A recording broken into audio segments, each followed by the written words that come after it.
If you've ever wanted to take a cinder block wall and cover it with drywall, in this video I'm going to go through the techniques on how to do this.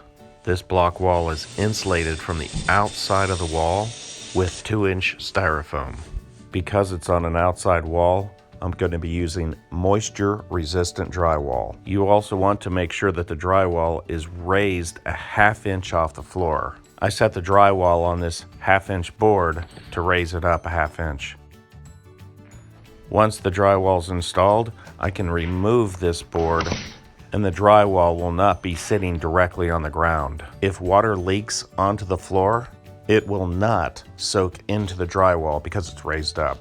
You'll want to make sure that the block wall is free of debris. This might require a hammer and chisel to get the debris off the wall.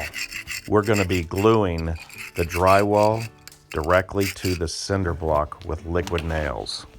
Just make sure that you spread it nice and even across the back of the drywall. After we get the glue on the back of the drywall, we're going to be using masonry nails to hold the drywall tightly against the block wall. And there are some tricks to getting these masonry nails to go into the wall. First of all, these are 1-inch masonry nails. You want these nails as short as possible so they don't go in so far into the wall. And believe me, you want to hit them into the mortar joints.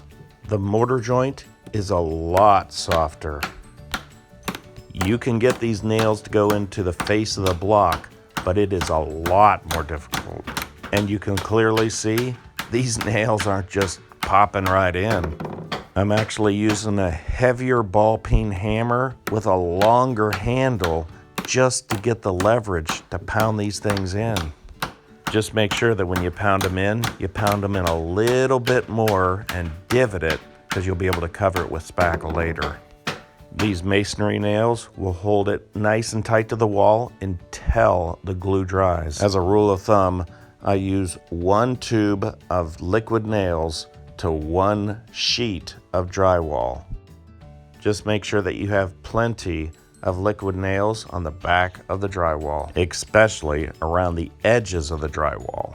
Then you can give it a good tap just to make sure it's nice and secure. It's a good idea to mark the mortar joints, that way you don't lose them. Being able to hit these mortar joints is a big part of being able to get these masonry nails into the wall. To save money on liquid nails or construction adhesive, you could use the bigger construction adhesive tubes. Another way that I save time and money is that I keep my blade sharp with a sharpening stone. I find it's a lot faster just to drag the knife across the stone a few times than to constantly replace the blades. A sharp knife is valuable. In order to keep the drywall square, I take a rasp and long ways drag it across the drywall once. When you drag it long ways, it actually straightens your cut.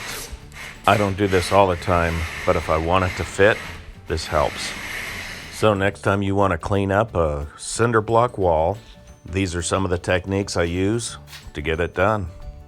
Well, I hope that you found the video useful. And if you did, please give the video a thumbs up. I'd appreciate it, and I'll see you next time.